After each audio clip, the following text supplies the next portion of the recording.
आमतौर पर सड़क बनाने और जो बड़े बड़े पहाड़ होते हैं उन्हें तोड़ने और सुरंग जब खोदी जाती है उस दौरान पर जिलेटिन की छड़ों का इस्तेमाल होता है सुप्रिया। अभी मैं एक खबर पढ़ रहा था तो उसमें ये चीजें सामने आई। एक सरकारी स्कूल में 161 जिलेटिन की छड़ें मिली हैं। क्या कुछ अपडेट्स हैं वो आप बताइए। ये जो छड़ें हैं ये हैं उत्तराखंड के अल्मोड़ा के पास एक सरकारी स्कूल है, वहां से मिली हैं। और पुलिस के मुताबिक 20 तारीख यानी गुरुवार का दिन था। बच्चे स्कूल के पास खेल रहे थे, अपने खेलने के दौरान उनकी गेंद जो थी वो झाड़ियों के बीच चली गई। बच्चे जब उस गेंद को झाड़ियों से लेने गए तो वहां पे उन्हें करीब 161 जिलेटिन की छड़ें और कुछ विस्फोटक सामान मिला। तो बच्चों ने पहले समझ में नहीं आया कि क्या है, किस तरीके से, लेकिन उनको कुछ संदिग्ध लगा।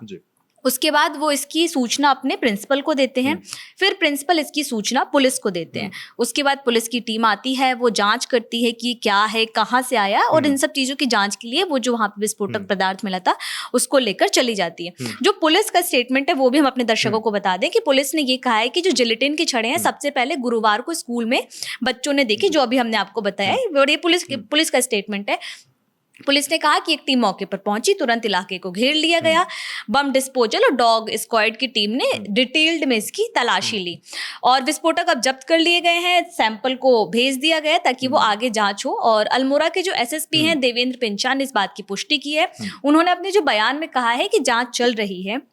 हालांकि उन्होंने लोगों से ये भी अपील की है कि फिलहाल जब तक जांच चल रही है किसी भी तरीके की अफवाहों पर ध्यान ना दें और जांच पे यकीन करने की कोशिश करें कि जो भी रिपोर्ट आएगी वो जनता के सामने रखी जाएगी। और जो वहाँ की पुलिस है, फिलहाल उन्होंने कोर्ट के आदेश के बाद एक तो एफआईआर दर्ज कर ली है, साथ ही इंडियन एक्सप्लोजिव एक्ट के तहत अज्ञात लोगों के खिलाफ, क्योंकि अभी ये पता नहीं है कि वो कहाँ से आई हैं, किसने रखी हैं और कैसे वहां तक पहुंची, इसकी जांच करिए। वैसे अधिकारियों ने ये भी कह दिया कि जो जिलेटिन की रॉड होती हैं आमतौर पर वो रोड बनाने में इस्तेमाल की जाती हैं, पत्थर तोड़ने में इस्तेमाल की, जैसे आपने शुरू में जिक्र किया, खनन में इस्तेमाल की जाती हैं। तो फिलहाल जो है पुलिस इसी पहलू से जांच कर रही है कि आखिर ये किस तरीके से, किस उद्देश्य से वहां रखी गई हैं।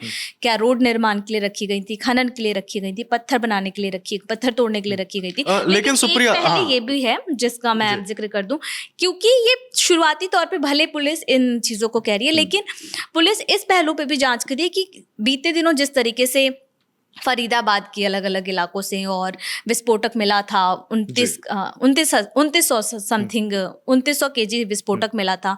उसके बाद दिल्ली का ब्लास्ट हुआ, उसमें भारी मात्रा में विस्फोटक इस्तेमाल की खबर आई। तो एक पहलू इस जांच में ये भी है कि क्या इसका इस्तेमाल कुछ इस तरीके की गतिविधियों में तो नहीं हो रहा था। तो पुलिस इस पहलू से भी जांच कर रही है। खैर ये तो जांच के बाद क्लियर हो पाएगा कि किस लिए रखी गई थी, लेकिन अगर ये उस गतिविधि में, किसी संदिग्ध गतिविधि में शामिल नहीं करने के लिए भी रखी गई थी, तो भी ये सवाल उठता है कि इतनी बड़ी मात्रा में जिलेटिन की छड़ें जो है वहां तक कैसे पहुंची, किस मकसद से रखी गई थी। अभी पुलिस का सबसे ज्यादा जोर जो है वो मकसद यही है कि किस मकसद से रखी गई थी। बहरहाल इस पूरे मामले में जो अपडेट्स आते जाएंगे दिल ललन टॉप आपके बीच रखता रहेगा। नमस्ते।